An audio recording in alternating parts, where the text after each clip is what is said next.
રામ રામ ને સીતારામ બધાને. આમાં છે ને મહેમાન આવવાના છે, મારા ભાઈ ની આવવાના છે, તો અમારા ફાડા લાપસી કરવી છે. જો આ એટલું સાયલું છે ને ફાડા લાપસી, તો એટલું 3 વાટકા પાણી મૂકવાનું છે, એટલું દૂધ ને પાણી, એટલું ઘી મૂક્યું છે. ઘી આવી ગયું છે, આપણે છે ને ઓરી દઈ બધું, અને ધીમા ધીમા ગેસે શેકવાની છે, ધીમા તાપે આવું.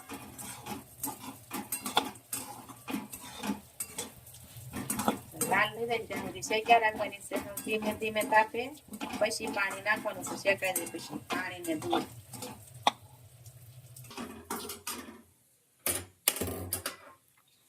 તો શેકાઈ ગઈ છે, હવે શેકાઈ ગયું છે ને એની આપણે દૂધ પૂરું થઈ ગયું છે.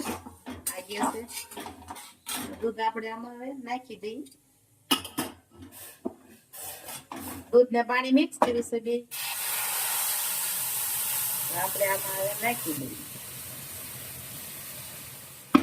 હવે આ બધું થાય ત્યાં સુધી થોડીક હલાવશે.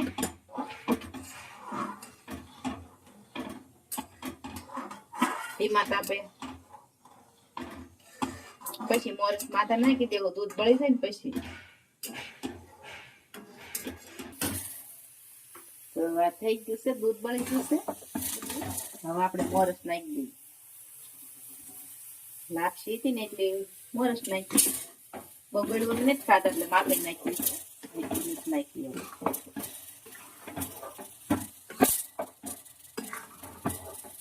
હવે મોરસ ઓગળી જાય, ગળી જાય ને પછી કાજુ બદામ ને જે આપણે નાખવું એ નાખી દેવાનું. એળસી કાજુ બદામ ને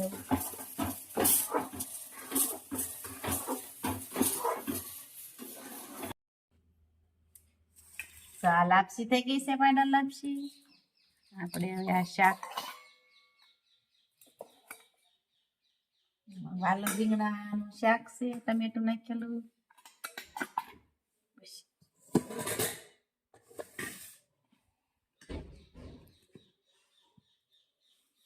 આ રોટલી છે,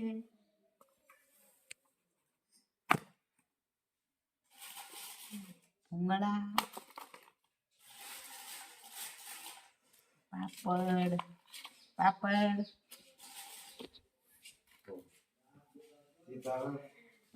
મરસા તળ્યા છે, મેથીના કુરિયા નાખીને મારા ભાઈને બહુ ભાવે છે. દાળ, આમાં ભાત બનાવ્યા છે, અને સંભારો છે, કોબી, કાકડી, મૂળા અને ટમેટા. તમારા ભાઈ એવા છે, ખાવાનું ચાલુ કરી દીધું છે. બધા જમવા મળ્યા છે. અમારા ભાઈ બી છે, અમારા ભાઈ છે. ચાલો બધા જમવા.